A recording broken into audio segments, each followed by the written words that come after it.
అందరికీ నమస్తే అండి. Good morning. ఈనాడు, ఆంధ్రజ్యోతి, సాక్షి, ఆంధ్రప్రభ 4 వార్తాపత్రికల్లో వచ్చిన వార్తలు, వాటిలో వాస్తవాలు, ఉద్దేశాలు అన్నీ కూడా మనం ఈ వీడియోలో ఉన్నట్టు చెప్పుకుందాం. సో అనేక అంశాలను, మ్యాక్సిమం ఎక్కువ అంశాలను కవర్ చేయడానికి ట్రై చేస్తాను. ఓపికగా చివరి వరకు ఒక అరగంట 35 నిమిషాలు వీడియో ఉంటుంది. చివరి వరకు చూడండి. కంటెంట్ నచ్చితే కొత్త వాళ్ళకి సబ్స్క్రైబ్ చేసుకోనివ్వండి, అంటే కొత్త వాళ్ళకి షేర్ చేయండి. ప్రతి ఒక్కరు కూడా ఒక 5 చేత 10 మంది చేత సబ్స్క్రైబ్ చేయించండి. అంటే మన ఐడియాలజీ ఉన్నవాళ్ళు ప్లస్ ఇటువంటి కంటెంట్ రిక్వైర్మెంట్ ఉన్న వాళ్ళకి షేర్ చేయండి. సో డైరెక్ట్ కంటెంట్లోకి వెళ్ళిపోతున్నాను. లైక్ చేయండి, ప్రతి ఒక్కళ్ళు కూడా మస్ట్గా లైక్ చేయండి, అది నా సిన్సియర్ రిక్వెస్ట్. అలాగే కొత్త సంవత్సరం వచ్చింది కాబట్టి ఈనాడులో ఆఫ్ బీట్ అంశాలు గత 15 రోజుల నుంచి రాస్తూనే ఉన్నారు. మన లైఫ్ స్టైల్లో మనం ఎటువంటి మార్పులు చేసుకోవాలి, సో ఇట్లా అనేక అంశాలను రాస్తూనే ఉన్నారు. సో అడుగులు ఆగనీకు అని యుద్ధంలో వేల మంది ప్రత్యర్థులను సంహరించే వాడికంటే తన మనసును తాను జయించిన వాడే అసలైన వీరుడు. ఎగ్జాక్ట్లీ, తన మనసును తాను జయించిన వాడు అసలైన వీరుడు. స్వీయ నియంత్రణతో తనను తాను వశపరుచుకోగలిగిన మనిషిని ఎవరూ ప్రభావితం చేయలేరు. సమయాన్ని వృధా చేయడం అంటే నిన్ను నువ్వు దోపిడీ చేసుకోవడమే. సో ఇది గౌతమ్ బుద్ధుడు చెప్పిన సూక్తి ఒకటి వేసి దానికి అనుబంధంగా కొత్త సంవత్సరానికి సంబంధించి ఒక ఆఫ్ బీట్ వార్త రాశారు. సో ఒకటి మాత్రం నిజమండి, మీ మనసు ఎప్పుడు ప్రశాంతంగా ఉండాలి, మీ అదుపులో ఉండాలి. కానీ మీ మైండ్ ప్రశాంతంగా ఉండకూడదు. మీ మైండ్ ఎప్పుడు పరుగులు పెడుతూనే ఉండాలి. కొత్త కొత్త ఆలోచనలతో, కొత్త ఏవో రకరకాల ఆలోచనలతో నిండిపోయి ఉండాలి. రకరకాల ప్లాన్స్ ఉండాలి లోపల, కానీ మనసు ప్రశాంతంగా ఉండాలి. ఇక్కడ శాంతం ఉండాలి, ఇక్కడ అశాంతం ఉండాలి. సిరివెన్నెల సీతారామ శాస్త్రి గారు చెప్పిన మాట ఇది. ఆయన పాటలే మన జీవిత గమ్యాలు. ఆయన పాటలో ఒక్కొక్క లైను, ఒక్కొక్క వాక్యం మనకు జీవిత పాఠాలే. వీలైతే ఆయన పాటలో వింటూ ఉండండి. తర్వాత కక్ష సాధింపు నా లక్ష్యం కాదు. జగన్పై చర్యకు సెకీ ఒప్పందం లడ్డూ లాంటి అవకాశం ఉన్నాయి, అయినా కాలు దువ్వడం లేదు. అరెస్టే లక్ష్యం అయితే అధికారంలోకి రాగానే చేసేవాడిని. వైకాపా ప్రభుత్వం భూ వివాదాల తేనెతుట్టును కదిపింది. వాటిని ఒక్కొక్కటిగా చక్కదిద్దుకుంటూ వస్తున్నాం. విలేకరులతో ఇష్టాగోష్ఠిలో సీఎం చంద్రబాబు వెల్లడి. సో జగన్మోహన్ రెడ్డి గారి మీద కక్ష సాధింపు చేయడం నా లక్ష్యం కాదు. నిజంగా ఆయన మీద కక్ష సాధింపు చేయాలి అంటే తిరుమల లడ్డు వ్యవహారం కావచ్చు, అలాగే సెకీతో ఒప్పందం విషయం కావచ్చు, నాకు అవకాశాలు ఉన్నాయి, కానీ నేను చేయట్లేదు, నా లక్ష్యం అది కాదు అని చెప్పి నిన్న చంద్రబాబు గారు చెప్పారు. నిజంగా జగన్మోహన్ రెడ్డి గారి జోలికి వెళ్ళకపోవడం మంచిది. ఆయన ఏంటో ప్రజలకు తెలిసిపోయింది, అందుకే 11 సీట్లే ఇచ్చారు. సో ఇంకా ఆయన జోలికి వెళ్ళి ఆయన్ని అరెస్ట్ చేసి ఆయన్ను అంటే ఇంకా ఇబ్బంది పెట్టే కొద్దీ వేరేలా ఉంటుంది అన్నమాట. అయితే ఒకటి, చట్టం దానిపైన చేసుకుపోవాలి. అది కక్ష సాధింపు అని ప్రజలకు అనిపించకూడదు. చట్టం దానిపైన చేసుకుపోవాలి. నిజంగా ఆయన తప్పు చేసినట్టు పూర్తి ఆధారాలు దొరికితే ప్రజలకి కన్విన్సింగ్ ఆధారాలు చట్టానికి అంటే ప్రజా కోర్టులోనూ అలాగే న్యాయస్థానాల్లోనూ 2 చోట్ల కూడా పూర్తిగా ఆయన తప్పు చేసినట్టు ఆధారాలు దొరికితే, దోషిగా నిరూపించగలిగితే అప్పుడు చర్యలకు ఉపక్రమించాలి తప్ప ఉత్తుత్తి ఆరోపణలతో. ఇప్పుడు ఇది ఉంది తిరుమల లడ్డు, దాని ఆరోపణలే తప్ప నిజంగా ప్రూఫ్స్ లేవు. నిజంగా ప్రూఫ్స్ అయితే లేవు, అది ఇప్పుడు నిరూపించలేరు. అంటే చట్టబద్ధమైన ప్రూఫ్స్ లేవు. లాజికల్గా ప్రజల్ని మనలాంటి వాళ్ళని నమ్మించడానికి అవసరమైన ప్రూఫ్స్ ఉన్నాయి. ఎన్డీడీబీ రిపోర్ట్ ఉంది, కానీ చట్టబద్ధమైన న్యాయస్థానాల్లో చెల్లుబాటు అయ్యే ప్రూఫ్స్ లేవు. అందుకే నిజానికి సెకీ ఒప్పందం అన్నారు. సెకీతో ఒప్పందం జగన్మోహన్ రెడ్డి గారి జోలికి వెళ్తే అదాని జోలికి వెళ్ళాలి, కాబట్టి అందుకే వెళ్ళలేదు. సో ఇట్లా మొత్తానికి నిన్న చంద్రబాబు నాయుడు గారు చెప్పింది ఏంటంటే, నాకేమీ కక్ష సాధింపు లేదు, నేను ఆయన మీద కక్ష సాధించాలంటే అరెస్టే వెంటనే అధికారంలోకి రాగానే చేసేవాడిని, సో అలాంటిది చెయ్యము అనేటట్టు ఇండైరెక్ట్గా చెప్పారు. అలాగనే అన్నింటిలో కూడా వదిలేయకూడదు, చట్టం దానిపైన చేసుకెళ్ళిపోతే బెటర్ అనేది ప్రజా ఉద్దేశం అని నేను అనుకుంటున్నా. సో ఇట్లా నిన్న చాలా అంశాలు మాట్లాడారు చంద్రబాబు నాయుడు గారు. ఇదిగోండి, మోయలేనన్ని పాపాలు అవన్నీ మేమే మోయాలంటే కుదరదు. చంద్రబాబు జగన్ హయాంలో సర్వనాశనం రాత్రికి రాత్రి సరిదిద్దలేము, కొంత టైం పడుతుంది. ఆర్థిక పరిస్థితి కుప్పకూలినా పళ్ళ బిగువున లాక్కొస్తున్నాం. జగన్ మళ్ళీ వస్తే ఎలాగని పారిశ్రామికవేత్తలు అడుగుతున్నారు. ఇక రాడని చెబుతున్నాం. 6 నెలల్లో 4 లక్షల కోట్ల పెట్టుబడులు సాధించాం. రాష్ట్ర చరిత్రలో ఇదో రికార్డు. విద్యుత్ ధర ₹4.80 తగ్గించేందుకు కృషి చేస్తున్నాం. అదానీ వ్యవహారంలో తుది నివేదిక కోసం ఎదురు చూస్తున్నాం. ఇక ఆకస్మిక తనిఖీలు ఉంటాయి, ప్రభుత్వ వేగం పెంచుతాము, మీడియాతో ముఖ్యమంత్రి చంద్రబాబు చిట్చాడు. అలాగే ఎమ్మెల్యేలు ఇష్టారాజ్యంగా వ్యవహరిస్తే కుదరదు, ప్రజల్లో పార్టీ ఇమేజ్ కాపాడుకోవాలి, సొంత స్థాయి వారు తప్పు చేసినా ఊరుకోం, మా వాళ్లకు కౌన్సిలింగ్ మొదలుపెట్టా అని చెప్పి బాబు గారు చెప్పారు. సో ఎమ్మెల్యేల పనితీరు మీద కూడా ఫోకస్ పెట్టారు. ఎమ్మెల్యేలు కొంతమంది బరి తెగిస్తున్నారు, గీత దాటుతున్నారనమాట. వాళ్ళనేదో వాళ్ళ తప్పులు చెప్పి వాళ్ళ లోపాలు చెప్తే మాలాంటి వాళ్ళ మీద కూడా ఏడుస్తున్నారు. మొన్న నేను చీరాల నియోజకవర్గానికి సంబంధించి సూచనప్రాయంగా అలర్ట్ చేయడానికి కొన్ని అంశాలతో వీడియో చేస్తే ఆయన ఒక ఇంటర్వ్యూలో వాళ్ళ అబ్బాయి ఒక ఇంటర్వ్యూలో నా కంటెంట్ గురించి మాట్లాడాడు. ఏం చెప్తాం, దానికి కౌంటర్గా నేను చేయొచ్చు, అన్ని ఆధారాలతో దానికి కౌంటర్గా నేను వీడియో చేయొచ్చు, కాకపోతే ఎందుకులే వివాదం అని వదిలేశాను. మేము ఏదైనా అలర్ట్ చేస్తే అప్రమత్తం చేస్తే దాన్ని పాజిటివ్గా తీసుకుంటే బాగుంటుంది, 5 ఏళ్ళు పదవి ఉంటుంది. అలా కాకుండా ఆ తర్వాత కూడా అవకాశం ఉంటుంది. అలా కాకుండా వీడు కావాలని టార్గెట్ చేశాడు, వీళ్ళు ఎవరి కోసమో పనిచేస్తారని పిచ్చి పిచ్చిగా ఆలోచిస్తే రాజకీయాలకు పనికిరారనమాట. సో అందరూ ప్రతి ఎమ్మెల్యేలు కూడా ఈ విషయంలో పాజిటివ్ తీసుకోవాలి. మేము చేసినప్పుడు అలర్ట్ చేయడానికో అప్రమత్తం చేయడానికో చేస్తాం. ప్రజలకు అసౌకర్యంగా ఉంటే, ప్రజలు ప్రభావితమైతే, ప్రజల్లో నెగిటివ్గా వెళ్తేనే అప్రమత్తం చేయడానికి చేస్తాం. పాజిటివ్గా తీసుకోవడం నేర్చుకోండి. ఇప్పుడు పార్టీ కూడా కౌన్సిలింగ్ ఇచ్చే వరకు ఎమ్మెల్యేలకు కౌన్సిలింగ్ ఇస్తాను, ఎమ్మెల్యేలు ఇష్టారాజ్యంగా వ్యవహరిస్తే కుదరదని చంద్రబాబు గారు చెప్తున్నారంటే చూడండి. అంటే కొంతమంది ఎమ్మెల్యేలు గీత దాటుతున్నట్టు ఆయన భావిస్తున్నారు. అలా చాలామంది ఉన్నారు. సింగనమల ఎమ్మెల్యే గారి మీద కూడా కొన్ని ఆరోపణలు వచ్చాయి వేరే మీడియా ఛానల్స్ మీద. సో అది కూడా పార్టీకి ఇలా చాలా వ్యవహారాలు పార్టీకి తలనొప్పిగా మారాయన్నమాట. సో చూస్తున్నారు. అదే అంశాన్ని ఆంధ్రప్రభలో కూడా వేశారు. అమరావతి పూర్తయితే సినిమాలన్నీ ఇక్కడే, రాష్ట్రాన్ని మళ్ళీ గాడిలో పెడుతున్నా, సూపర్ 6 హామీలన్నీ నెరవేరుస్తాం, బీసీలకు అగ్రతాంబూలం, విద్యుత్ పాపాలన్నీ జగన్వే, ఎమ్మెల్యేలకు దశలవారీ కౌన్సిలింగ్, రాత్రికి రాత్రి అంతా మారదు, నా దగ్గర మంత్రదండం ఏమీ లేదు, సమాజానికి హానికరమైన వారిని ఉపేక్షించను, మీడియాతో చిట్ చాట్లో సీఎం చంద్రబాబు, ఉదయం దుర్గగుడి సందర్శన, గవర్నర్ అబ్దుల్ నజీర్తో రాజ్భవన్లో భేటీ అని చెప్పి ఇట్లా చంద్రబాబు గారు నిన్న న్యూ ఇయర్ సందర్భంగా మీడియాతో ఇంటరాక్ట్ అయిన అంశాలన్నీ కూడా ఈ ప్రధాన పత్రికల్లో హైలైట్ చేశారు. సో ఆ తర్వాత నిన్న కేంద్ర కేబినెట్ భేటీ జరిగింది. ఈ భేటీ సందర్భంగా రైతులకు కొన్ని ఉపయోగకరమైన నిర్ణయాలు తీసుకున్నారు. డిఏపి మీద సబ్సిడీ కొనసాగించడానికి, అలాగే పంటల బీమాను మరింత పొడిగించడానికి నిర్ణయం తీసుకున్నారు. ఇదిగోండి పంటల బీమా పొడిగింపు, డిఏపిపై అదనపు రాయితీ, బస్తా 1350కి మించదు కేంద్ర కేబినెట్ నిర్ణయాలు. నూతన సంవత్సరం తొలి రోజైన బుధవారం ప్రధాని మోదీ అధ్యక్షతన సమావేశమైన కేబినెట్ రైతన్నలకు ఊరట కలిగించే నిర్ణయాలు తీసుకుంది. ప్రధానమంత్రి పంటల బీమా పథకం, పునర్వ్యవస్థీకృత వాతావరణ ఆధారిత పంటల బీమా పథకంలను అమలును 15వ ఆర్థిక సంఘం పదవీ కాలానికి అనుగుణంగా కొనసాగించేందుకు కేబినెట్ అంగీకరించింది. సో డిఏపి మీద సబ్సిడీ కొనసాగిస్తారు, అలాగే డిఏపి కాస్త రైతులకు అందుబాటు ధరలో ఉండేలా చర్యలు తీసుకున్నారు, అలాగే పంటల బీమాను కొనసాగిస్తారు, ఇంకా కొన్ని అంశాల మీద చర్చించారన్నమాట. నిన్న నూతన సంవత్సరం తొలి రోజున కేంద్ర కేబినెట్ భేటీలో ఈ అంశాలన్నీ చర్చించారు. సో దీన్ని ఇతర పత్రికల్లో కూడా రాశారు. సో మొత్తం చూడొచ్చు, ఆంధ్రప్రభలో కూడా డీటెయిల్డ్గా రాసినట్టున్నారు. నూతన సంవత్సరం రైతు సంక్షేమానికి కట్టుబడి, రైతన్నలకు గుడ్ న్యూస్, డిఏపి సబ్సిడీ కొనసాగింపు, 2 పంటల బీమా పథకాలు మరో ఏడాది పొడిగింపు, 50 కిలోల డిఏపి బస్తా 1350కే ప్రస్తుత ధర కొనసాగించాలనే నిర్ణయం, అంతర్జాతీయ మార్కెట్లో పెరిగిన ధరలు భారం పడకుండా అదే ధరకు అందేలా చర్యలు అన్నమాట. సో అంతర్జాతీయ స్థాయిలో మార్కెట్ ధరలు పెరిగినప్పటికీ మన దేశంలో మాత్రం డిఏపి ధరలు పెరగకుండా సబ్సిడీని కొనసాగిస్తూ అదే ధర నిలకడగా ఉండేలాగా చర్యలు తీసుకుంటోంది కేంద్ర ప్రభుత్వం. అదొకటి అప్రిషియేట్ చేయాల్సిన అంశం. తర్వాత 2323 కోట్లతో రాజధానిలో పనుల జాతర, టెండర్లు పిలిచిన సిఆర్డీఏ, ఏడీసీ. సో అమరావతి పనుల నిర్మాణంలో భాగంగా కొత్త ఏడాది తొలి రోజున పలు పనులకు ప్రభుత్వం టెండర్లు పిలిచింది.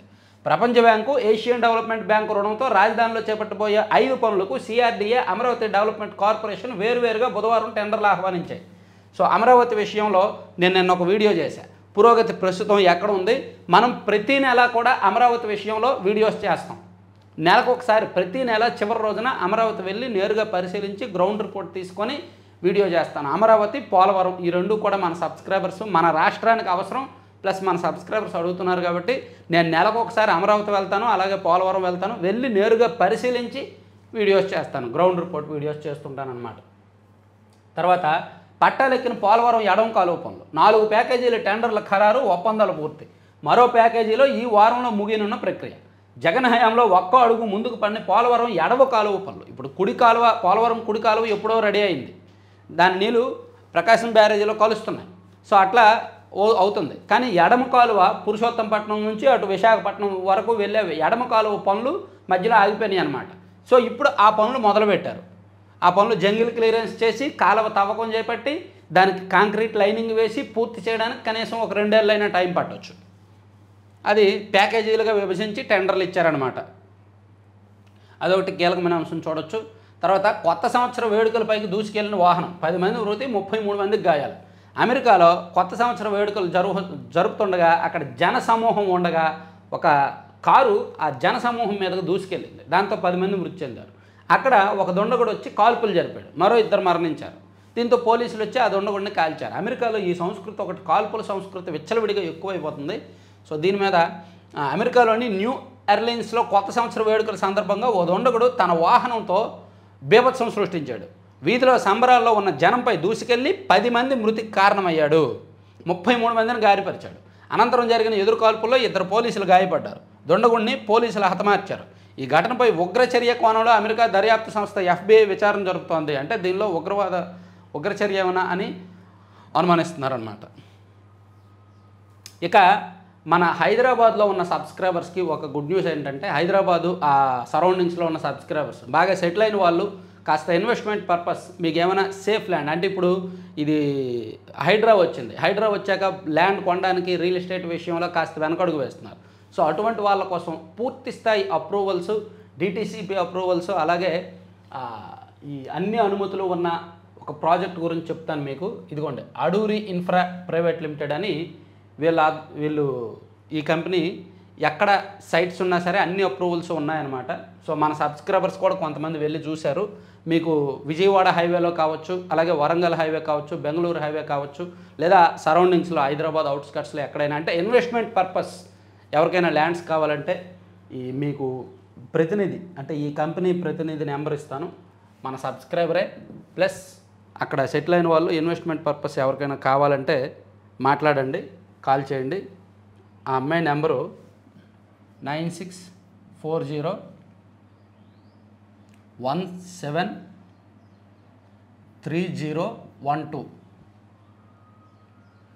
9640173012. సో ఆడూరి గ్రూప్ ప్రతినిధి, ఆమె పేరు స్వప్న అన్నమాట. సో ఆ అమ్మాయికి ఫోన్ చేసి మీకు ల్యాండ్స్ ఏమైనా కావాలంటే ఇన్వెస్ట్మెంట్ పర్పస్ కావచ్చు, లేదా అంటే కమర్షియల్ కావచ్చు, లేదా మీరు ఉండడానికైనా కట్టుకోవడానికైనా కాస్త మంచి ధరలకే అందుబాటులో ఉన్నాయి. మిడిల్ క్లాస్ పీపుల్కి ఎవరికైనా కావాలంటే వెంటనే ఆ నెంబర్కి కాంటాక్ట్ చేయండి. కాంటాక్ట్ నెంబర్ సేవ్ చేసుకోండి. రేపు ఎల్లుండి వీకెండ్స్లో వెళ్ళి చూసి అవసరమైతే కొనండి అనమాట. సో అడూరి గ్రూపు, ఈ గ్రూప్కి మంచి పేరు ఉంది. వీళ్ళు కాంట్రవర్సీ లేని ల్యాండ్స్, మంచి ల్యాండ్స్ తీసుకొని అన్ని అప్రూవల్స్ కూడా న్యాయబద్ధంగా చట్టబద్ధంగానే వెళ్తున్నారు. మన సబ్స్క్రైబర్స్ చాలామంది వెళ్ళి చెక్ చేసిన తర్వాత చెప్తేనే నేను ప్రమోట్ చేస్తున్నాను. తర్వాత వ్యవసాయ కనెక్షన్లకు స్మార్ట్ మీటర్ల ఏర్పాటు రద్దు, షిరిడి సాయి ఎలక్ట్రికల్స్కు మొదటి ఎదురు దెబ్బ అంట. షిరిడి సాయి ఎలక్ట్రికల్స్కి ఇచ్చిన వ్యవసాయ స్మార్ట్ మీటర్ల రద్దు. సో ఇదేదో అనుకోవద్దు, అమ్మయ్య షిరిడి సాయితో టీడీపీ బంధం తెంచుకుందని ముచ్చట పడద్దు. ఆల్రెడీ తమిళనాడులో కూడా అదానీ గ్రూప్కి ఇచ్చిన స్మార్ట్ మీటర్ల టెండరు ఆ ప్రభుత్వం రద్దు చేసుకుంది. సో ఈ ప్రభుత్వం కూడా రద్దు చేసుకుంది. ఇక్కడ కేంద్రం రాష్ట్రాలకు ఫ్రీడమ్ ఇచ్చింది, సరే మీరు వదిలేసుకోండి స్మార్ట్ మీటర్లు వద్దులే అని. సో దానివలన చాలా రాష్ట్ర ప్రభుత్వాలు కాంట్రాక్టులు రద్దు చేస్తున్నాయి. కాబట్టి ఇదేదో షిరిడి సాయికి టీడీపీకి చెడిపోయింది, అందుకే షిరిడి సాయి నుంచి ఈ కాంట్రాక్ట్ రద్దు చేశారని భ్రమపడతారేమో. కాదు, జస్ట్ ఆ స్మార్ట్ మీటర్ల రద్దుని మొదటి నుంచి టీడీపీ వ్యతిరేకిస్తోంది. ఆ రైతు పోరుబాట అని సభలు కూడా అప్పట్లో పెట్టారు. నెల్లూరులోను, పశ్చిమ గోదావరిలో చాలా చోట్ల రైతు పోరుబాటు సభలు పెట్టారు టీడీపీ వాళ్ళు ఈ వ్యవసాయ స్మార్ట్ మీటర్లకు వ్యతిరేకంగా. కాబట్టి ఆ కాంట్రాక్ట్ రద్దు చేశారన్నమాట. అంతే తప్ప షిరిడి సాయిని పూర్తిగా దూరం పెట్టలా. నిజంగా షిరిడి సాయిని కంప్లీట్గా దూరం పెడితే బాగుండేది.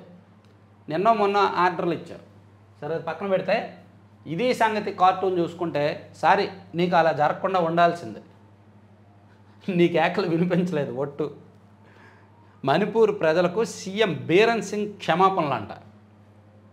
అక్కడ ప్రజలకు ఈ విధంగా, అంటే మొత్తం అంతా తెలిసి కూడా ఏమీ తెలియనట్టు, ఏమీ జరగనట్టు అలా సీఎం మాట్లాడడం, అధికారులు మాట్లాడడం, పోలీసులు మాట్లాడడం విడ్డూరంగా ఉంది. దాన్ని ఈరోజు ఇదే సంగతి కార్టూన్లో వేశారు. తర్వాత ఈరోజు విజయవాడలో ఈ రోజు నుంచి కూడా 11 రోజుల పాటు పుస్తక మహోత్సవం జరగబోతోంది. పుస్తక ప్రియులు ఎవరైనా, పుస్తకాలు చదివే అలవాటు ఉన్న వాళ్ళు ఎవరైనా వెళ్ళండి. మీకు బయట ఎక్కడా దొరకని పుస్తకాలు అక్కడ దొరుకుతాయి. మీకు ఎటువంటి పుస్తకాలు అవసరమైతే అటువంటివి చదవండి. సో కొంచెం ప్రశాంతత కోసం కానీ, లేదా కొత్త అంశాలను నేర్చుకోవడం కోసం కానీ, లేదా మన జీవితంలో ఏదో ఒకటి సాధించామో అనే ఫీలింగ్ రావడం కోసం కానీ పుస్తకాలు చదవండి. మంచి ఫ్రెండ్ పుస్తకాల కంటే బెస్ట్ ఫ్రెండ్ ఇంకెవరు ఉండరు. సో మీకు ఎటువంటి అభిరుచి ఉంటే ఆ అభిరుచికి తగ్గట్టు చదివితే బెటర్ అనమాట.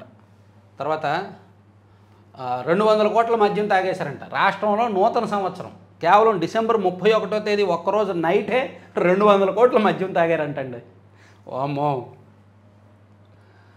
రాత్రింబావళ్ళు పని కాదు, స్మార్ట్ వర్క్ చేద్దాం, 2025 గేమ్ చేంజర్ కావాలి, అధికారులతో సీఎం చంద్రబాబు మాటామంతి. ప్రజలు మాపై అనేక ఆశలు ఆకాంక్షలతో తిరుగులేని తీర్పు ఇచ్చారు. ఇందుకు అనేక నిర్ణయాలు తీసుకున్నాం. ఆర్టిఫిషియల్ ఇంటెలిజెన్స్, సీసీ కెమెరాలు, డ్రోన్లు, రియల్ టైం డేటాను సమన్వయం చేస్తే అద్భుత ఫలితాలు వస్తాయి. రాత్రింబావళ్ళు పని వద్దు, స్మార్ట్ వర్క్ చేయాలి. అందరం ఒకే బృందంగా కలిసి పనిచేసి ప్రజల జీవితాలు మారుద్దాం, పేదల జీవన ప్రాణాలు మెరుగుపరిచేందుకు సంస్కరణలు అమలు చేయాలి అని ముఖ్యమంత్రి చంద్రబాబు అన్నారు. వెలగపూడిలోని రాష్ట్ర ప్రభుత్వంలోని ఉన్నతాధికారులతో ఆయన ఈ ఉద్బోధ చేశారన్నమాట. తర్వాత అందరికీ మంచి జరగాలని దుర్గమ్మను వేడుకున్నా. నిన్న దుర్గమ్మను దర్శించుకున్నారు, అలాగే గవర్నర్ గారిని కలిశారు. నేటి నుంచే విజయవాడ పుస్తక మహోత్సవం ప్రారంభించనున్న ఉప ముఖ్యమంత్రి పవన్ కళ్యాణ్. ప్రతి సంవత్సరం కూడా 3.5 దశాబ్దాలుగా నిర్వహిస్తున్న పుస్తక మహోత్సవం గురువారం ఘనంగా ఆరంభం కాబోతుంది.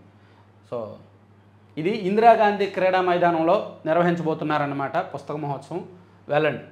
తర్వాత లోకేష్ పవన్ పరస్పర శుభాకాంక్షలు. గన్నవరం ఎయిర్పోర్ట్లో లోకేష్ గారేమో ఢిల్లీ నుంచి వస్తున్నప్పుడు, పవన్ కళ్యాణ్ గారు హైదరాబాద్ నుంచి వస్తున్నప్పుడు తిరుగు ప్రయాణంలో ఇద్దరు గన్నవరం ఎయిర్పోర్ట్లో కలుసుకొని నూతన సంవత్సర శుభాకాంక్షలు తెలుపుకున్నారు. తర్వాత వ్యవసాయ కనెక్షన్లకు స్మార్ట్ మీటర్ల ఏర్పాటు రద్దు. షిరిడి సాయి ఎలక్ట్రికల్స్కి మొదటి ఎదురు దెబ్బ. జగన్ ప్రభుత్వంలో 18.18 లక్షల కనెక్షన్ల స్మార్ట్ మీటర్ల ఏర్పాటుకు ఆదేశాలు. వృధా ఖర్చుగా ప్రయాస్ తేల్చిన జగన్కు పట్టలేదు. ఉపశమనం కల్పించేలా కూటమి ప్రభుత్వం నిర్ణయం. ఇది ఒక రకంగా మంచి నిర్ణయమే. వ్యవసాయ కనెక్షన్లకు స్మార్ట్ మీటర్ల అవసరం లేదు, అది వేస్ట్, వృధా ఖర్చు అని చెప్పి గతంలోనే నివేదిక వచ్చినప్పటికీ జగన్ ప్రభుత్వానికి షిరిడి సాయికి ఉన్న లింకుతో దాన్ని కొనసాగించారు. ఈ కూటమి అప్పట్లోనే టీడీపీ వాళ్ళు వ్యవసాయ విద్యుత్ కనెక్షన్లను వ్యతిరేకించారు కదా, దానికి వ్యతిరేకంగా ఆందోళనలు చేశారు, మీటింగులు పెట్టారు, రైతు సభలు పెట్టారు కదా. సో దానికి అనుగుణంగా ఇప్పుడు ఆ నిర్ణయాన్ని రద్దు చేసుకున్నారు. సో అలాగే తమిళనాడులో కూడా అదానీ సంస్థకు ఇచ్చిన కాంట్రాక్ట్ను స్టాలిన్ ప్రభుత్వం రద్దు చేసుకుంది వ్యవసాయ కనెక్షన్లకు సంబంధించి. ఇక రిజిస్ట్రేషన్ విలువల పెంపు ప్రతిపాదనలు పునఃపరిశీలన. జిల్లాలకు ఆదేశాలు పంపిన రిజిస్ట్రేషన్ శాఖ. ఫిబ్రవరి 1వ తేదీ నుంచి రిజిస్ట్రేషన్ విలువలు హెచ్చు తగ్గులు ఉండబోతున్నాయి. కొన్ని చోట్ల తగ్గిస్తారు, కొన్ని చోట్ల పెంచుతారు. దానికి సంబంధించి ప్రపోజల్స్ రెడీ చేస్తున్నారు. అదొకటి ఇచ్చారు. తర్వాత తెదేపా కార్యాలయానికి తరలివచ్చిన ప్రజలు అందరినీ పలకరించి శుభాకాంక్షలు తెలిపిన సీఎం చంద్రబాబు. క్యాలెండర్లు ఆవిష్కరించిన సీఎం. ఇక తర్వాత వెళ్తే అంటే ఈనాడు కాసేపు ఆపేసి ఇప్పుడు ఈనాడు నేషనల్ ఇష్యూస్ చెప్తాను. మళ్ళీ ఇప్పుడు సాక్షి, ఆంధ్రజ్యోతి, ఆంధ్రప్రభ చూసుకొని మళ్ళీ నేషనల్ ఇష్యూస్కి వెళ్దామే. సో ఇప్పుడు సాక్షిలో చూసుకుంటే, సాక్షి చదవకపోతే మనకు మనశ్శాంతి ఉండాలి కదా, మన గుండె చప్పుడు కదా. నేను ఇందాకేం చెప్పా, మనశ్శాంతిగా ఉండాలి. అలా శాంతిగా ఉండాలంటే సాక్షి చదవాలి. అంటే ఎంటర్టైన్మెంట్ అనమాట. తర్వాత కష్టాలు చెబితే కస్సుబుస్సు. ఫలితం లేని రెవెన్యూ సదస్సులు, మళ్ళీ కలెక్టరేట్లకు జనం పరుగులు. అందిన అర్జీలు 1.75 లక్షలు, సదస్సులో పరిష్కరించిన 12,000. అవే సమస్యలతో పరిష్కార వేదికల వద్దకు పోటెత్తుతున్న బాధితులు. రెవెన్యూ సదస్సులకు జనం రాకపోవడంతో టీడీపీ కార్యకర్తలు సానుభూతి పొరలు తరలింపు. అసలు ఈ రెవెన్యూ సదస్సులే టైం వేస్ట్. పచ్చిగా చెప్తున్నా, రెవెన్యూ సదస్సులు ఎందుకు నిర్వహిస్తున్నారు? ఆ గ్రామంలో ఉన్న భూ సమస్యలు తీర్చడానికి నిర్వహిస్తున్నారు. ఆ గ్రామంలో ఉన్న భూ సమస్యలు, అక్కడ ఉన్న రైతులకు ఉన్న భూ సమస్యలు, భూ యజమానులకు ఉన్న సమస్యలు ఏమైనా కొత్తగా పుట్టుకొచ్చినవా, ఎప్పటికిప్పుడు పుట్టుకొచ్చినవా? కాదు. 1 సంవత్సరం నుంచో, 2 సంవత్సరాల నుంచో, 4 సంవత్సరాల నుంచో, 10 సంవత్సరాల నుంచో, 20 సంవత్సరాల నుంచో ఉన్న సమస్యలే ఉంటాయి. అవి ఆల్రెడీ ఆ స్థానిక ఎంఆర్ఓలకో విఆర్ఓలకో తెలిసే ఉంటాయి. కాబట్టి ఇప్పుడు కొత్తగా వెళ్ళి రెవెన్యూ సదస్సులకు వెళ్ళి ఏమైనా అర్జీ ఇచ్చినా భూ సమస్యలు అనేవి అంత త్వరగా పరిష్కారం అయ్యేవి కావు. కొన్ని సంవత్సరాలు పడతాయి. భూ వివాదాలు అంటే ఇవి రెవెన్యూ సదస్సులు వేస్ట్, టైం వేస్ట్ అని మనం చెప్పలేం, కానీ ఉపయోగం ఉండదు. 90% అర్జీలకి పరిష్కారం అనేది ఉండదు. పాపం ఏదో ఆశించి వెళ్తారు తప్ప అక్కడ ఏమీ జరగదు. ఎందుకంటే ఏదైనా ఒక రైతు వస్తాడు, సార్ నా భూమి ఆక్రమించుకున్నాడు సార్, నాకు కొంచెం క్లియరెన్స్ ఇవ్వండి సార్, ఆక్రమణలు తొలగించండి సార్ అంటాడు. అక్కడ వీఆర్ఓ నాకు ఇది ఆల్రెడీ సబ్జెక్ట్ తెలుసండి, వీళ్ళది ఉందండి, ఆ డిస్ప్యూట్ ఎప్పుడో 2 సంవత్సరాల నుంచి ఉందండి అంటాడు. అంతే, అయిపోయింది. ఇంకొక ఆయన వస్తాడు, ఎవరో ఒక మాజీ సైనికుడు, సార్ నాకు ఇలా భూమి ప్రభుత్వం ఇచ్చింది, నేను అమ్ముకోవడానికి నాకు ఎన్ఓసి కావాలి అంటాడు. దాని మీద ఆల్రెడీ వేరే అబ్జెక్షన్ ఉందండి, ఇతను ల్యాండ్ ఇచ్చారా లేదా అనేది 1980 నుంచి రికార్డులు తీయాలి సార్, మేము తీస్తాం అంటారు. అయిపోతుంది. అలా రెవెన్యూ సమస్యలు, భూ సమస్యలు దశాబ్దాల తరబడి, ఏళ్ల తరబడి ఉన్నవే. అవన్నీ వీఆర్ఓలకు తెలిసినయే. కాబట్టి వాళ్ళేమి ఫ్రెష్గా అరే ఇది కొత్త కంప్లైంట్ దీన్ని స్టడీ చేయాలని సీరియస్గా తీసుకోరు. ప్రాక్టికల్గా ఇదే జరుగుద్ది. కాబట్టి ఈ రెవెన్యూ సదస్సుల్లో వచ్చిన అర్జీల్లో 90% పరిష్కరించలేరు, పక్కన పడేస్తారు. కాకపోతే ఏదో ప్రభుత్వం రైతులకు అందుబాటులో ఉన్నాము, సదస్సులు నిర్వహిస్తున్నాము అని ఏదో పేరు గొప్ప అంటారు కదా, అట్లా అది రాశారు. ఇది ఓకే, నేను సాక్షిలో ఇది రాయడాన్ని ఓకే. తర్వాత అన్నదాతకు అండగా కేంద్ర కేబినెట్ నిర్ణయాలు, ఇది ఇందాక చెప్పుకున్నాం. తర్వాత హంద్రినేవా చుక్కాని లేని నావ కాలువ సామర్థ్యం 6,300 క్యూసెక్కులకు పెంచిన వైఎస్ఆర్సీపీ ప్రభుత్వం 6,182 కోట్లతో చేపట్టిన పనులను రద్దు చేసిన చంద్రబాబు సర్కార్. ప్రధాన కాలువ సామర్థ్యం 3,850 క్యూసెక్కులే. హంద్రినేవా దానిపై ఆధారపడ్డ ప్రాజెక్టులకు 65 టీఎంసీలు అవసరం. ఆ మేరకు నీటి సరఫరా కోసం 196 రోజులు ఎత్తిపోయాలి. అయితే శ్రీశైలానికి అన్ని రోజులు వరద ఉండదు, ప్రాజెక్టులో నీళ్లు ఉండవు. ఏపీ తెలంగాణలో 811 టీఎంసీలు వాడుకున్నాకే హంద్రినేవాకు నీరు. ఇటువంటి సమస్యలు వార్తలు రాయండి. సాక్షిలో ఇటువంటి సమస్యల మీద, రైతుల సమస్యల మీద, నీటి వనరుల మీద, అలాగే మహిళల సమస్యల మీద, యువత ఉద్యోగాల మీద వార్తలు రాయండి, తప్పు లేదు. అంతే తప్ప ఫేక్ వార్తలు, అబద్ధ వార్తలు సృష్టించి రాయకూడదు. సో ఇది హంద్రినేవాకు సంబంధించి కాలువ సామర్థ్యం తగ్గించిందంట ఈ ప్రభుత్వం, గత ప్రభుత్వం పెంచిందంట. సరే, దీనిలో వాస్తవం ఏదైనా సరే ఇందులో రైతులకు, ఆయకట్టు రైతులకు ఉపయోగకరమైన కోణమే మనం చూడాలి. సో హంద్రినేవా దానిపై ఆధారపడ్డ ప్రాజెక్టులకు 65 టీఎంసీలు అవసరం అంట. 65 టీఎంసీలు రావాలంటే 196 రోజులు ఎత్తిపోయాలంట. సో అది సాధ్యమయ్యే పని కాదు. ఇక కిక్కు కొత్త సంవత్సర వేడుకల్లో ఏరులై పారిన మద్యం 2 రోజుల్లోనే 330 కోట్లు. ఓన్లీ డిసెంబర్ 31వ తేదీ నైట్ 200 కోట్లు, నిన్న జనవరి 1వ తేదీ 131 కోట్లు. మొత్తం కలిపి 2 రోజుల్లో డిసెంబర్ 31, జనవరి 1 కలిపి 331 కోట్ల విలువైన మద్యం తాగారంట. ఊరినాయనో. సరేనంటేనే సై, లేదంటే మైకా క్వార్ట్జ్ లీజుకి అనుమతులు నై. ఖనిజాలు టీడీపీ ఎంపీకి విక్రయించాలన్న ఒప్పందం చేసుకుంటేనే పనులు గ్రీన్ సిగ్నల్. అలా ముందుకు రాని వారికి అనుమతులు నిలిపివేత. ఇప్పటి వరకు అలా డీల్ కుదిరిన 24 గనులకే లైన్ క్లియర్. కోట్లాది రూపాయలు డెడ్ రెంట్ చెల్లిస్తూ లీజులు పొందిన వారికి రిక్తహస్తం. వెంకటేరి రాజాకు ఘోర అవమానం. ఎంపీ వేమిరెడ్డికి వ్యతిరేకంగా ఇటీవల పలువురు గనుల యజమానుల భేటీ. ప్రభుత్వ పెద్దలతోనే తేల్చుకోవాలని నిర్ణయం. నెల్లూరు జిల్లాలో వీధిన పడ్డ గనుల లీజుల భాగోతం. 2019లో వైసీపీ క్లీన్ స్వీప్ చేసింది, 2024లో టీడీపీ క్లీన్ స్వీప్ చేసింది, 2029 వచ్చేసరికి ఇటువంటి గొడవలు ఈ నెల్లూరు జిల్లా రాజకీయం అంతా ఇలాగే ఉంటుందన్నమాట చాలా వరకు. సో ఇక్కడ పెట్టు శ్రీరాములు నెల్లూరు జిల్లాలోని సైదాపురం మైనింగ్ గనుల లీజుల వ్యవహారం వేమిరెడ్డి గారికి ఇచ్చేశారు అప్పనంగా.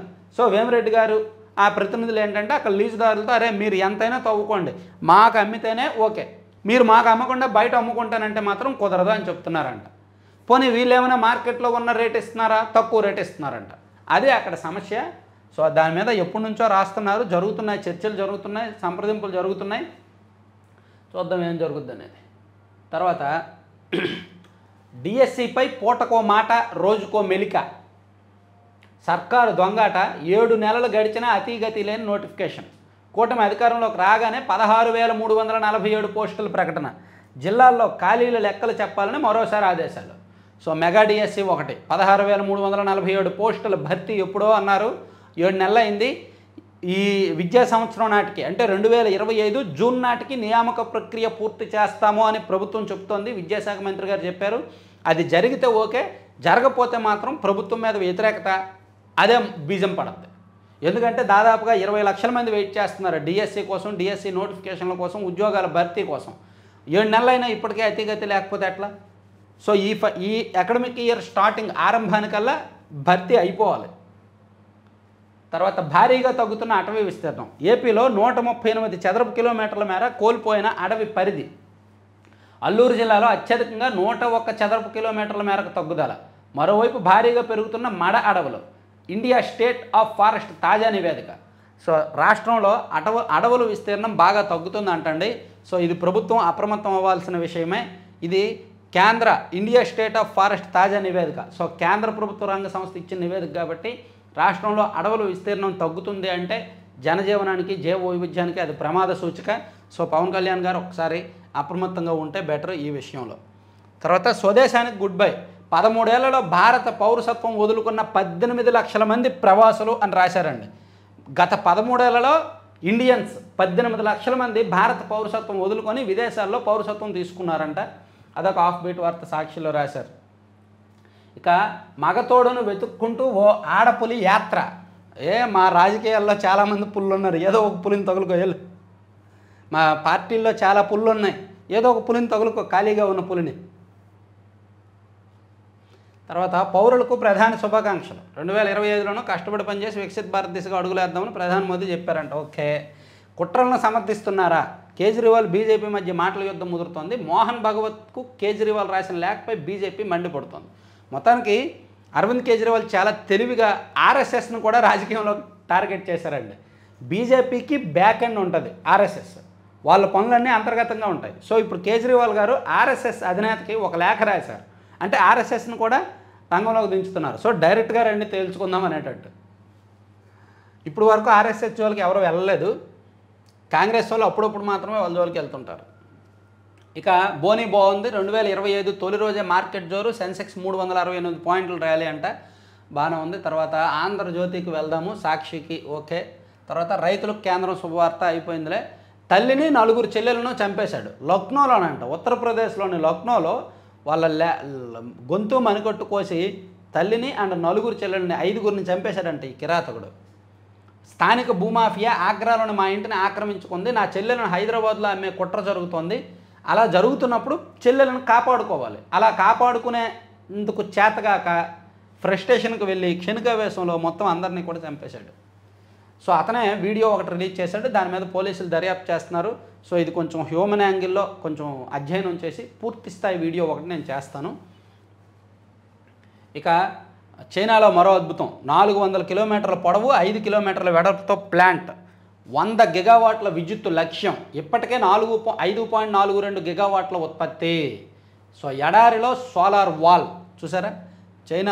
చైనా ఏమో బుల్లెట్ ట్రైన్స్ అని విద్యుత్ ఉత్పత్తి ఇవని ఇలా దూసుకుపోతుంటే మనమేమో ఉచిత బస్సు అంటాము, బటన్లు అంటాము. ఎక్కడున్నామండి మనం?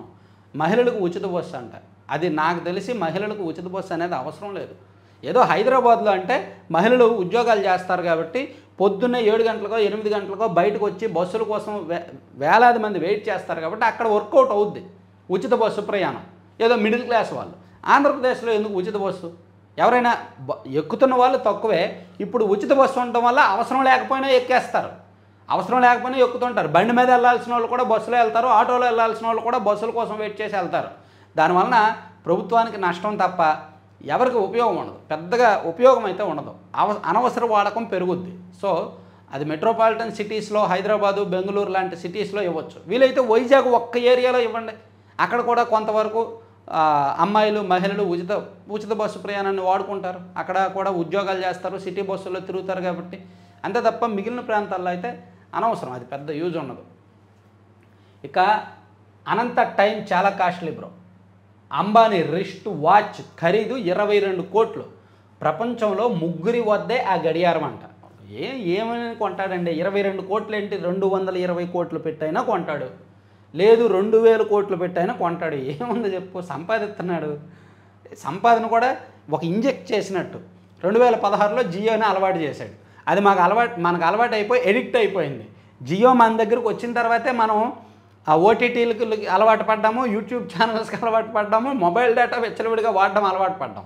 అలా అలవాటు అయిపోయిన తర్వాత ఫస్ట్ ఏమో 3 నెలలకు 300కి అలవాటు చేశాడు, ఆ తర్వాత 3 నెలలకి 450, తర్వాత 3 నెలలకి 600. ఇప్పుడు 3 నెలలు రీఛార్జ్ చేసుకోవాలంటే 84 రోజులు రీఛార్జ్ చేసుకోవాలంటే 799 రూపాయలు కడుతున్నాం. అది ఇంజెక్ట్ చేసాడు అనమాట, ఇంకా మన నుంచి అది బయటకు వెళ్ళలేదు. సో అలా వాళ్ళు సంపాదించుకుంటారు. దేశంలో 1 గంటకి 1 కోటి మంది రీఛార్జ్ చేస్తారు. ప్రతి రీఛార్జ్లో కూడా వాళ్ళకి కనీసం ఒక 5% అయినా మిగులుద్ది. అది మామూలు కాదు ఆ వ్యాపారం. సరే 200 కోట్లు తాగేశారు చెప్పుకున్నాం, మోయిలాండ్ పాపాలు అయిపోయింది. ఇక రిజర్వ్ ఫారెస్ట్లో సజ్జల సామ్రాజ్యం, దర్జాగా మామిడి నేరేడు టేకు సాగు, అక్కడ గెస్ట్ హౌస్లు షెడ్యూల్ నిర్మాణం, కాలువలు కుంటలు వదలని పోయినాం. రామకృష్ణారెడ్డి అండతోనే సోదరుల ఆక్రమణ, కొట్టేసిన వారు సజ్జల బినామీలని ప్రచారం. కడప శివారున 42 ఎకరాల అటవీ భూమిని కబ్జా చేసి ఇదిగో ఇది చేశాడంట. ఇది ఈయన చేసిన వ్యవహారం. సాక్షిలో రాశారుగా అడవుల విస్తీర్ణం తగ్గుతుందని, సాక్షిలో అడవుల విస్తీర్ణం తగ్గుతుందని రాశారుగా. మరి ఇలా చేస్తే తగ్గకుండా ఉంటుందా? అడవులో ఆయన గెస్ట్ హౌస్ కట్టుకున్నాడు, దాన్ని ఆక్రమించుకొని. సో దీనికి ప్రూఫ్ సాక్షిలోనే రాశారు. దానికి దీనికి లింక్ ఉందిగా. మామిడి నేరేడు టేకు సాగు చేస్తున్నారంట, సాగు చేసి ఆ ఫలాలు వాళ్ళే అనుభవిస్తున్నారు. అలాగే గెస్ట్ హౌస్ కూడా సజ్జల గారు గెస్ట్ హౌస్ కూడా కట్టుకున్నారంట సజ్జల రామకృష్ణారెడ్డి గారు. 42 ఎకరాలు, ఏదో 1 ఎకరం కాదు 2 ఎకరాలు కాదు, 42 ఎకరాలంట. సో ఇమీడియట్గా పవన్ కళ్యాణ్ గారు దాని మీద దృష్టి పెట్టాలి. తర్వాత బ్యాంక్ మేనేజర్ ఉరఫ్ లేడీ రౌడీ షీటర్ ప్రభావతి అనే మహిళ గతంలో బ్యాంక్ మేనేజర్గా పనిచేసేవారు. ఆమె బ్యాంకులో ఉండగా గోల్డ్ని, అక్కడ ఉన్న బంగారాన్ని మాయం చేశారంట. ఆ కేసులో ఆమెను సస్పెండ్ చేశారు ఉద్యోగం నుంచి. దాంతో ఆమె తన స్వగ్రామానికి వెళ్ళి చిన్న చిన్న సెటిల్మెంట్లు రౌడీజాలు చేయడం ప్రారంభించారంట. ఆమె మీద రౌడీ షీట్ ఎప్పుడో ఓపెన్ చేశారు. బ్యాంకులో పనిచేస్తుండగా బంగారం చోరీ, దీంతో ఉద్యోగం నుంచి ఉద్వాసన, స్వగ్రామం మర్రిబంధం చేరుకొని అరాచకాలు, ఆగడాలు భరించలేక రౌడీ షీట్ తెరిచిన పోలీసులు. తాజాగా జనసేన నేతపై దాడి ఘటనతో కలకలం, చేతులు కట్టేసి కుటుంబంతో కలిసి కొట్టిన ప్రభావతి, స్పృహ తప్పిన నేతను ఆసుపత్రికి చేరిన గ్రామస్తులు. వామ్మో, లేడీ రౌడీ షీటర్ అంట. వినడానికి కొత్తగా ఉంది, వింతగా ఉంది. సో ఉమెన్స్ ధైర్యంగా ఉండాలి, తెగువగా ఉండాలి, తెగింపు ఉండాలి, కానీ మరీ ఇలా పచ్చిగా ఉండకూడదు. సో వాహనంతో ఇందాక అయిపోయిందిలే. తర్వాత గోదాం వ్యవహారాలన్నీ మేనేజరే చూసుకున్నారు, నాకేమీ తెలియదు పేర్ని నాని భార్య. బియ్యం మాయం కేసులో పోలీసుల ముందు హాజరు, మేయర్ అధికారిక వాహనంలో రాక. నిన్న పేర్ని నాని గారి భార్య పోలీసు విచారణకు వచ్చారు. వచ్చినప్పుడు మేయర్ అధికారిక వాహనంలో ఆమె వచ్చారు. అలా రాకూడదు కదా. అధికారిక వాహనం ప్రభుత్వ కార్యక్రమాలకు వినియోగించాలి. మరి ఇలా ఎలా వస్తారు? సో ఇది కూడా కొత్తగా కేసు నమోదు చేయొచ్చు. సో ఆమె నాకేమీ తెలీదు, నాకేమీ సంబంధం లేదు, అంతా మా మేనేజరే చేశాడని చెప్తున్నారంట. అదే చెప్తారు, అందరూ ఒప్పుకోరు కదా. సో వారం పాటు బాబు బిజీ. నేడు మంత్రివర్గ సమావేశం, 4న విశాఖలో నేవీ డేకు హాజరు, 6, 7 తేదీల్లో కుప్పం టూరు, 8వ తేదీన విశాఖలో మోదీ పర్యటనకు, 4వ వారంలో దావోస్కు. ఈ నెల 19వ తేదీన సీఎం చంద్రబాబు నాయుడు గారు దావోస్ వెళ్ళబోతున్నారు. దావోస్లో ప్రపంచ అంతర్జాతీయ స్థాయిలో పెట్టుబడిదారుల సమావేశాలు అవి ఇవి జరుగుతాయి, అక్కడికి వెళ్తారనమాట. సో ఇవన్నీ ఆంధ్రజ్యోతిలో రాశారండి. తర్వాత ఆంధ్రప్రభ చూసుకుంటే ఇది అయిపోయిందిలే. తర్వాత 19న దావోస్కు చంద్రబాబు, ప్రతినిధులుగా మంత్రులు లోకేష్, భరత్తో పాటు ఈడీబీ పరిశ్రమల శాఖ అధికారులు కూడా వెళ్తారు. 20 నుంచి 24 వరకు ప్రపంచ ఆర్థిక సదస్సు జరగబోతోంది. అక్కడ పెట్టుబడిదారులు వాళ్ళందరూ వస్తారు. కేంద్ర కేబినెట్ నిర్ణయాలు అయిపోయింది. ఐఆర్ఆర్పై ముందుకెలా, కన్సల్టెన్సీలకు ఆహ్వానం, ముగిసిన ప్రీ బిడ్ గడువు, పాత డిపిఆర్పై పునఃపరిశీలన, తెరపైకి కొత్త ప్రతిపాదనలు. సో రాజధాని అమరావతి ఇన్నర్ రింగ్ రోడ్డుపై ఎలా వెళ్ళాలనే విషయమై ప్రభుత్వం కసరత్తు జరుపుతోంది. సో ఇన్నర్ రింగ్ రోడ్డు విషయంలో రకరకాల ప్రపోజల్స్ వస్తున్నాయి. పాత వాళ్ళకి ఇవ్వాలా, కొత్త వాళ్ళకి ఇవ్వాలా, అసలు కన్సల్టెన్సీని పిలిచి ఎలా ప్లాన్ చేయాలి, ఏమైనా ప్లానింగ్ని మార్చాలా అనే దీనిలో జరుగుతున్నాయన్నమాట. రాజధాని అమరావతి ఇన్నర్ రింగ్ రోడ్డుపై ముందుకు ఎలా వెళ్ళాలనే విషయంపై ప్రభుత్వం కసరత్తు జరుపుతోంది. పాత డిజైన్ల పునఃపరిశీలన జరుపుతోంది. గత 5 ఏళ్ల క్రితం ఇన్నర్ రింగ్ రోడ్డు అలైన్మెంట్కు కేంద్ర ప్రభుత్వం కూడా ఆమోదం తెలిపింది.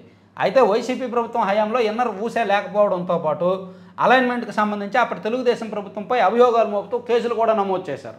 సో ఇప్పుడు ఆ అలైన్మెంట్ అలాగే ఉంచాలా, ఏమైనా మార్చాలా అనేది మొత్తం మీద ఈ ప్రభుత్వం కసరత్తు చేస్తోంది. తర్వాత గుంటూరు ఛానల్ విస్తరణ, ఆంధ్రప్రభలో కొన్ని వార్తలు రాశారు, వేరే వార్తలు. ఇదొకటి, గుంటూరు ఛానల్ విస్తరణ ఒకటి.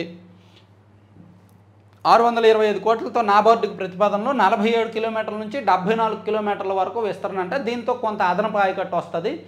సో అదొకటి మంచిదే. తర్వాత మందు, బొకేలు, స్వీట్లు 31వ తేదీ ఒక్కరోజే 300 కోట్లకు పైగా మద్యం అమ్మకాలు, బెల్ట్ షాపుల్లో మరో 200 కోట్లు, ఇది రాసుకొచ్చారనమాట. తర్వాత ఇల్లు సిద్ధం, లబ్ధిదారులు దూరం, అమెరికాలో ఉగ్రఘటన అయిపోయింది. ఇల్లు సిద్ధం, లబ్ధిదారులు దూరం, సామూహిక గృహప్రవేశాలకు 1,00,000 ఇళ్ళ నిర్మాణాలు పూర్తి, జనవరి 3 లబ్ధిదారులకు అందజేయాలని అధికారుల ప్రయత్నాలు, ముహూర్తాలు లేకపోవడంతో ముందుకు రాని లబ్ధిదారులు. ఇప్పుడు ముహూర్తాలు లేవు కదా, ఫిబ్రవరిలో ఉంటాయేమో పెళ్ళిళ్ళు గృహప్రవేశాలకు సంబంధించి ముహూర్తాలు. సో అందుకని అప్పటికి వాయిదా వేస్తారేమో. స్టార్ రేటింగ్స్పై ప్రత్యేక దృష్టి, టీచర్ల హాజరు కూడా లెక్కలోకి. అలాగే విచారణకు పేర్ని జయసుధ నగర మేయర్ కారులో వచ్చిన, ఇప్పుడు నగర మేయర్ను కూడా విచారించాలి ఈ కేసులో. అప్పుడు నగర మేయర్ కారులో ఎలా వస్తారో అధికారిక వాహనంలో. ఇక ఇతర అంశాలకు వెళ్తే యుద్ధ విమానాలకు మెధాని విడిభాగాలు, త్వరలో ప్రాట్ అండ్ విట్నీతో దీర్ఘకాలిక ఒప్పందం, LAC Mark II సుఖోయ్ ప్రాజెక్టులకు కూడా.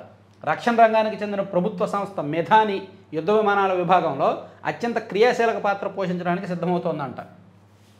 యుద్ధ విమానాల ఇంజిన్లో ఉపయోగించే అత్యంత సంక్లిష్ట అల్లాయిస్ను అగ్రశ్రేణి సంస్థలకు అందించనుంది. సో ఇది ఒకటి మంచి అంశమే కదా. తర్వాత ఎయిర్ ఇండియా విమానాల్లో వైఫై తీసుకొస్తున్నారంట. వైఫై సౌకర్యం ఎలా ఇస్తారండి? అన్ని వేల అడుగుల పైన విమానం ప్రయాణిస్తున్నప్పుడు దానిలో వైఫై ఎట్లా ఇస్తారు? సో చూడాలి అది సో ఏ రకంగా చూస్తున్నారు. తర్వాత జిఎస్టీ వసూళ్లు ఎదురయ్యంట. డిసెంబర్లో 1.77 లక్షల కోట్లు అంట జిఎస్టీ వసూళ్ళు. దాదాపుగా ఒక ఆర్థిక సంవత్సరంలో మన భారతదేశానికి జిఎస్టీ వసూళ్లు 18 లక్షల కోట్ల నుంచి 20 లక్షల కోట్ల వరకు వస్తాయి. ఈ ఆర్థిక సంవత్సరంలో పెరుగుతాయి, ఒక 23 లక్షల కోట్ల వరకు వస్తాయని కేంద్రం అంచనా వేస్తోంది. ఇక 11.48 లక్షల విద్యుత్ ద్విచక్ర వాహనాలు అమ్ముడయ్యాయి అంటండి. మొత్తం మీద 2024లో విద్యుత్ ద్విచక్ర వాహనాలు భారీగానే అమ్ముడయ్యాయి. దీనికి సంబంధించి ఒక ఆర్టికల్ వేశారనమాట. తర్వాత కొత్త ఏడాదికి కిక్కిరిసిన అయోధ్య వారణాసి ఆలయాలు. అయోధ్య చూడండి కిక్కిరిశారు జనం. అయోధ్య యాక్చువల్లీ పూర్తిగా పూర్తవ్వాలా, ఇప్పటికీ పనులు జరుగుతూనే ఉన్నాయి. వాళ్ళు అనుకున్న ఆకృతి ప్రకారం కంప్లీట్ చేస్తే చాలా బాగుంటుంది. సో ఇప్పటికి 50%, 60% పనులు మాత్రమే అయ్యి ఉంటాయి. ఆ చుట్టుపక్కల ఇంకా కట్టడాలు జరుగుతూనే ఉన్నాయి, అయినా భక్తులు వెళ్తూనే ఉన్నారు. తర్వాత శ్రీలంకకు క్యాన్సర్ల అవినీతి. మాకు కూడా అదే, కాకపోతే మేము గుర్తించట్లేదు అంతే. మేము లేటుగా గుర్తిస్తాం క్యాన్సర్. వాట్ల మెరుగు సీట్ల తరుగు. 2 జాతీయ పార్టీలకు 2024 సార్వత్రిక ఎన్నికల్లో చరిత్రలో ఎన్నడూ లేనన్ని ఓట్లు, అయినా చెప్పుకోదగ్గ స్థాయిలో దక్కని సీట్లు. సో సంవత్సరాల వారీగా కాంగ్రెస్కి ఎన్ని ఓట్లు వచ్చాయి గతంతో పోలిస్తే? ఎప్పుడూ కూడా కాంగ్రెస్ పార్టీకి రానన్ని ఓట్లు వచ్చాయి 2024 ఎన్నికల్లో, కానీ సీట్లు మాత్రం తగ్గాయి అన్నమాట. అలాగే బీజేపీకి కూడా చరిత్రలో ఎన్నడూ రానన్ని ఓట్లు వచ్చాయి. అది చాలా ఆసక్తికరమైన అంశాన్ని రాశారు. సో ఓట్లు పెరిగాయి కానీ సీట్లు తగ్గాయి. కాంగ్రెస్ పార్టీకి హయ్యెస్ట్ సీట్లు వచ్చింది 2009లో 206 సీట్లు వచ్చాయి. అప్పుడు ఆ పార్టీకి వచ్చిన ఓట్లు 11,91,11,019 ఓట్లు మాత్రమే. కానీ 2024 ఎన్నికల్లో 13,67,952 ఓట్లు వచ్చినప్పటికీ 99 సీట్లే వచ్చాయి. దీనికి కారణం ఏంటంటే ఓటర్ల సంఖ్య పెరుగుద్ది కదా. 1,000,000 మంది ఓటర్లు ఉన్న ప్లేస్లో 1,40,00,000 మంది అయ్యారు అనుకోండి, ఓటర్ల సంఖ్య పెరిగే కొద్దీ వచ్చిన ఓట్లు కూడా పెరుగుతాయి. కాకపోతే సీట్లు ఓటింగ్ పర్సంటేజు అటు ఇటు ఉన్నదన్నమాట. తర్వాత జడ్జీలు రాజుల పాత్రను పోషించాలి. సంఘవి అంటే రాచరికంలోకి వెళ్ళమంటారు ఏంటి? ఇప్పుడు విహారయాత్రలో ట్రూడోకు చేదు అనుభవం.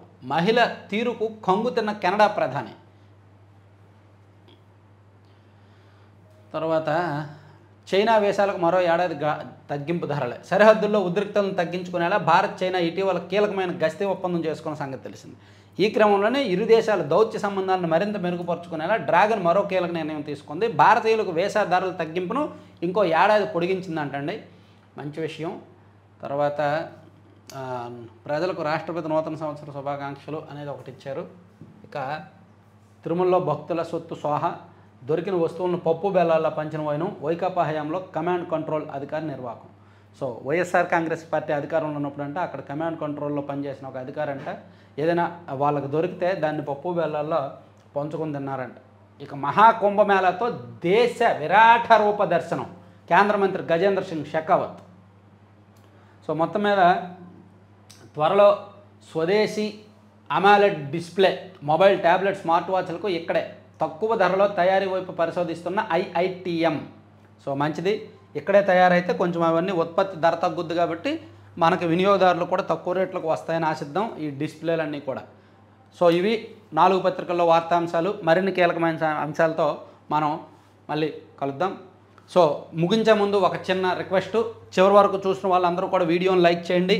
అలాగే ఈ హైదరాబాద్ ప్రాంతంలో కాస్త ఇన్వెస్ట్మెంట్స్ చేయాలనుకున్న వాళ్ళు, రియల్ ఎస్టేట్ మీద ఏమైనా కొనాలి అనే ఆసక్తి ఉన్నవాళ్ళు ఈ నెంబర్కి కాంటాక్ట్ చేయండి, అవసరం ఉన్నవాళ్ళు. ఓకేనా? Thank you very much.